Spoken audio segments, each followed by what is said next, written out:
Hi students, நம்ம சொல்லிட்டோம் fraction கேள்வியில இருந்து கொஸ்டின்ஸ் வந்து வரும்னு சொல்லிட்டு செகண்ட் ட்ரிக் வச்சு நம்ம கொஸ்டின் பார்க்கலாம். ஓகேவா? இந்த கேள்வி பாத்தீங்க அப்படின்னா ரயில்வேல கேட்டிருந்த ஒரு ப்ரீவியஸ் இயர் கொஸ்டின். ஓகேவா? அது என்ன செகண்ட் ட்ரிக்னு பாத்தீங்கன்னா, இங்க பாருங்க 4 ஃபிராக்ஷன் கொடுத்துட்டு 4 ஃபிராக்ஷன்ல எது ஸ்மாலஸ்ட்னு கேட்டிருக்காங்க.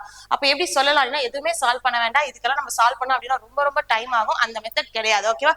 பாருங்க, எல்லாத்துலயுமே தொகுதியில ஓகேவா நியூமரேட்டர்ல இருக்கக்கூடிய வேல்யூ சேமா இருக்கு. அப்படி இருக்கும்போது பகுதியில இருக்கக்கூடிய டினாமினேட்டர்ல இருக்கக்கூடிய வேல்யூஸ்ல எது பிக்கஸ்டா இருக்கோ, எது அதிகமா இருக்கோ அதுதான் சிறிய பின்னம், எது குறைவா இருக்கோ அதுதான் பெரிய பின்னம். ஓகேவா? அப்படி பாத்தீங்க அப்படின்னா 150, 155, 153, 152 இதுல எது ரொம்ப அதிகமா இருக்கா 155. அப்ப இந்த பின்னம் அப்படின்றத நமக்கு என்ன வரும் அப்படின்னு பாத்தீங்கன்னா சிறிய பின்னம். எது அதிகமா இருக்கோ அதுதான் சிறிய பின்னம். அப்ப நம்மளோட ஆன்சர் பாத்தீங்க அப்படின்னா ஆப்ஷன் பி. ஓகேவா? இது ரயில்வேயோட ப்ரீவியஸ் இயர் கொஸ்டின். இப்ப நீங்க ஒரு கேள்விக்கு ஆன்சர் பண்ணுங்க. இதுல எது லார்ஜஸ்டா இருக்கும் அப்படின்னு சொல்லிட்டு உங்களோட ஆன்சரை கமெண்ட் பண்ணுங்க. தேங்க்யூ.